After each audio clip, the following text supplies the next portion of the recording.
Around 200,000 electronic poker machines, known as pokies, fill bars, pubs, clubs and casinos. Capping losses at $100 a day and $5,000 a year. In Australia is officially the worst on record, with the average property costing 8 times the median household income. Sydney's rental market has gone from bad to worse, with prices continuing to soar. With revelations, taxpayer money is being used on drugs. Okay, everyone, welcome back to the Bothy. We're making our way through a nice bottle of Durif. It's tasty. Pretty nice. Yeah, very tasty. Cost of living, mate. Oh, my God. Where do you start, mate? Well, everything's gone up. We'll start in our state, because we know our state better than the others. But start with housing, I guess, and the lack thereof. Yeah. Well, it doesn't help with them bringing, 500,000 extra people into this country. There's only, 27 million of us. Just on that, separate subject, but I was watching the Senate inquiries yesterday in Australia, and they were talking about over the next, from 2023 to 2028, just over 2 million net immigrants will come to Australia, which is about double what will be born in Australia. Yeah. Where are we going to house these 2 million? But anyway, separate subject. Yep. So, yeah, there's been a lot of talk about it's very, very hard to find a rental. And when you do find a rental, there's a lot of bidding going on, even though that's illegal in Australia. But a lot of people are bidding just to make sure they get the property they want. Interest rates came down last week, which is awesome, but it's still a massive chunk of your pay. So when you and I bought our first house way back in the 90s, early 90s, it was about 27% of our annual salary. That's now... The average is now 43%. Yeah. And when you think about that, 43%, back when we bought a house, what did you pay for your internet? Yeah, practically nothing. And your streaming services? Had none. Yeah, exactly right. Your mobile phone. Yep. And your mobile phone service, and you weren't upgrading your mobile phone every year or 2 years. Nothing. So really these days it's more like 50%'s gone before you even think about utilities or going out to dinner or whatever you might be doing. So it's pretty crazy, but housing in Australia, to buy a house now, is now about 10 times the annual salary. Is the medium? I think the median price is like $1 million. Just under in where we are. That's here. Yeah, but Sydney's even more higher. Yeah. I think we're around 900 now. It has come off the boil in the last 12 months. It might move again this year. I don't know, but it's just crazy, mate. I don't know how you've got a handful of kids and I've got 2 handfuls of kids. Yep. I don't know how they're going to... Well, we're going to have to cut our land in half and cut it in half again, and just to build houses on it. Either that or do what they do in Japan and pass their mortgages down to their kids, 100-year mortgages. Families are going to have to do that. And then if you look at the Asian model, you make a great point, because generationally it's the same place. Yeah. Yep. The grandkids live with their parents who live with their parents, and if their parents are still around, it is a generation thing. Whereas that hasn't been the case in Australia, and you only have to look at where we live. We've got, obviously, we're in a bothy, so we've got some land. Yep. The traditional Australian dream is to live on a block of land with your own house and your own backyard and your own little veggie patch and your own shed. Well, that's exactly right. That's how you'd want it. That's the dream. I noticed in the papers yesterday there's 25 suburbs that have been announced that are getting at 25-storey towers, and it's South Yarra, Kew, Malvern, Caulfield, Hawthorn. That's their get-out-of-jail-free card to put all the new people that are coming to the country. I thought you were going to say ghetto. Or 15-minute city. Exactly. The high-rise. Have everything in that high-rise. I had a look at a couple of things with the cost of living, because housing, way back when, and we're talking 90s, so it's a while ago, but I think you paid and I paid about the same for our first house, around 120 grand. Yep. Now, just 30 years on, those same houses, well into 7 figures. Yeah. Well into. Yeah.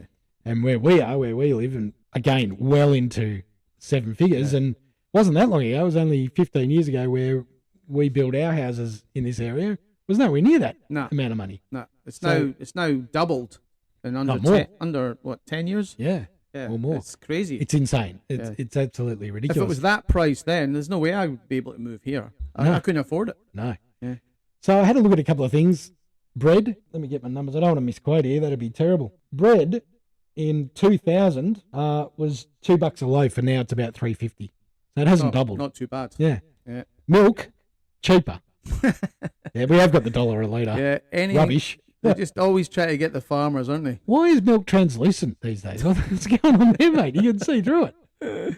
Yeah, it's no good. Uh, I did find somewhere that I went to a country place the other day there, and I managed to find some real milk. Like I think it was slightly pasteurized, but not fully deadened. So there was still some live cultures in it. And you know, back in the olden days, we used to turn the milk upside down, and the cream would stop it from falling out. It was like that. Really? It was like milk from the bygone days. It was delicious. Wow. And then I had the normal milk in my fridge, and I tried it. I was like, ooh, I can't drink it now. It's just disgusting. No, I have it in my tea. That's Yeah, about it. And yeah. occasionally on my wheat bix. Petrol's a really interesting one. Petrol was 80 cents a litre in 2000. Yep. And it's now $2 a litre. For those of you that are not in Australia or are still using gallons, there's about nearly 4 litres to the gallon. So we're paying about $8 for a gallon of fuel. I think in the US it's about $3 a gallon. Yeah. $3.50 maybe. So by the time you do the dollar conversion, it's it's about definitely more. $5 It's more. They're paying more in the UK, but at least 50% more than here. for fuel. Yeah. Really? Yeah. Well, it feels to you here. Yeah. $2 is outrageous. Yeah. Yeah. I saw today, again, similar subject, gas is over $1 now. $1.05. I couldn't believe it. Gas. Yeah.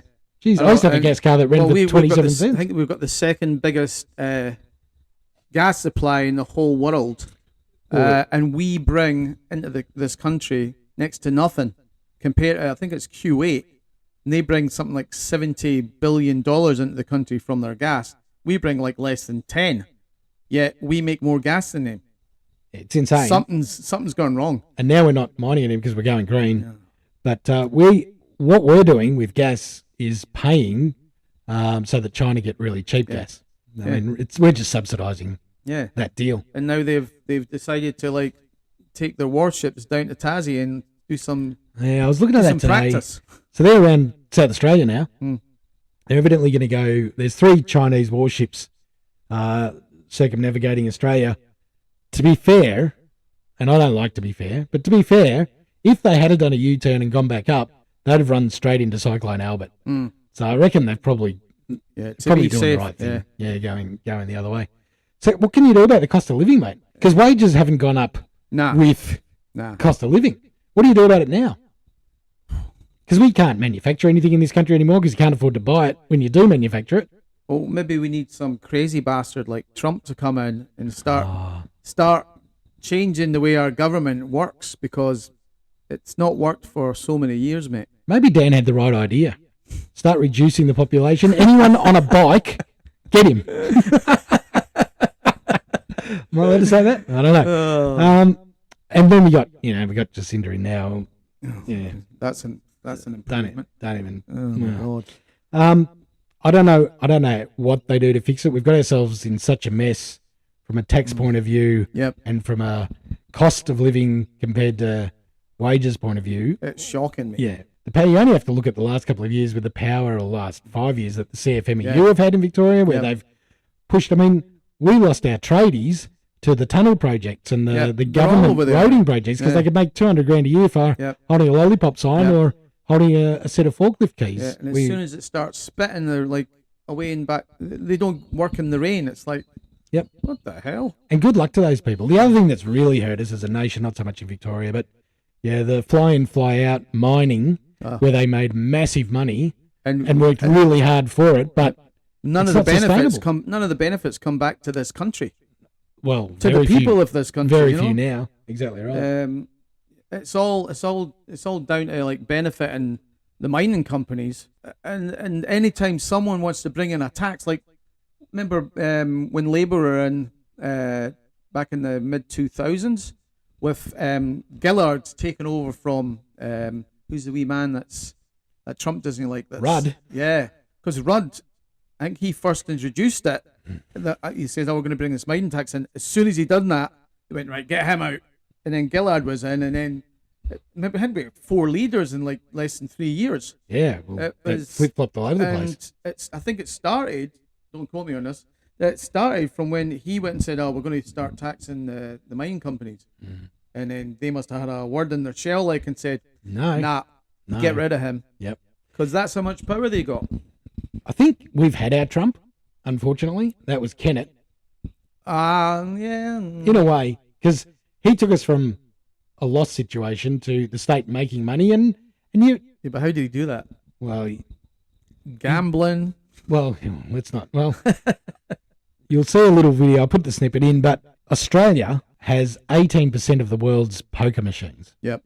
You can go anywhere. 18%. 18% of the, and that, The look at world. of the world. Think about places like Vegas Yeah. and Monte Carlo and bloody. Monte Carlo. Not a lot of pokies in Monte Carlo. There's a few there, but even in just near Hong Kong, Oh, Macau. Macau, Yeah. yeah, places like that. But Australia, you go to any pub or sporting club or RSL, Everywhere. there's poker machines everywhere, Yeah. and you see the same. We went to a pub today. This is a true story. Took my mum out for lunch with my sister and one of my girls. We walked into a pub. We had our lunch. As we walked out, a tradie walked past us, and he said, "What do you reckon, folks? This is my last $50. Should I put it in the pokies and see how I go, or should I pay a bill?" And I said, "Invest it, mate." And my mum's gone, "Have a go with it. Go and spend the $50, mate." And off he went into the pokies. His last 50. You think, oh no. And that's unfortunately, I'm sure you have, I know I have over the years had friends that have become addicted. Yeah, for sure. Yeah, they talk about, whatever it is, $100 limit a day. Well, that's $100 at the venue, Yeah. but you drive 30 seconds down the road Yeah. and you're at a different venue. Yeah, it's crazy. I don't know. It's not a great thing. I mean, it killed music in Australia. Remember, Yeah. there used to be bands in every Yeah. pub, There was. and then they went and got rid of the bands, and then got these pokies in. Yep. It's definitely a bad thing. You know what I'd love? I'd love our 4 listeners, watchers, to All 4 of comment. them. All 4 of them. Well, 2 of them are us. So the other 2 that are out there, can you please comment on how we're going to fix the problem in Australia? Because there's only one way you can do it. That's either bring housing prices down, Yep. which hurts us. You bring interest rates down, which lowers people's cost of living, which looks like might start to happen, but they're only at 4%. Yeah. It's not like you can Yeah. bring them down all that much.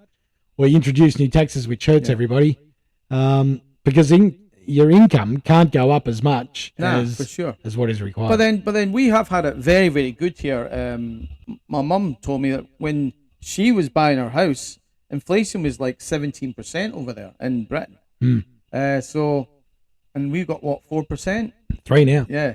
It's back to But normal. then prices of houses were like quite a lot lower than they are now for comparison to what you get paid. Yeah.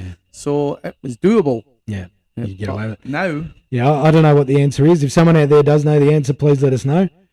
There's all sorts of other things going on in Australia, especially around green energy. That's probably a whole different conversation. headache. Our like everywhere in the world, our farming's being attacked. Our cost of living, especially through fresh produce, is certainly going through the roof. Yep. And the push for wind farms and solar. The push for net zero, what a lot of shit. Yeah, let's do It's that just one. a money grab. We'll do that one separately because Yeah. I've got a whole lot I want to say there. And at the end of the day, all it will do is double our cost. And put farmers out of business and small businesses out of business. And what you got left? It's time to get our own battery banks, mate. Yeah. Anyway, if you've got any ideas, please let us know because We don't have. we don't We know don't what have the a lot. answers are. Are we still a lucky country? It's not as lucky. It's not as lucky. It's still pretty lucky. They're not as lucky country as we used to be. You still got to Still swim. luckier than UK. You still got to swim a long way to get here. So we'll fly a long way to get That here. is true. Yeah. So I reckon we're still Yeah, we're still in there. pretty lucky. Anyway, thanks for joining us. All right. See ya. Bye.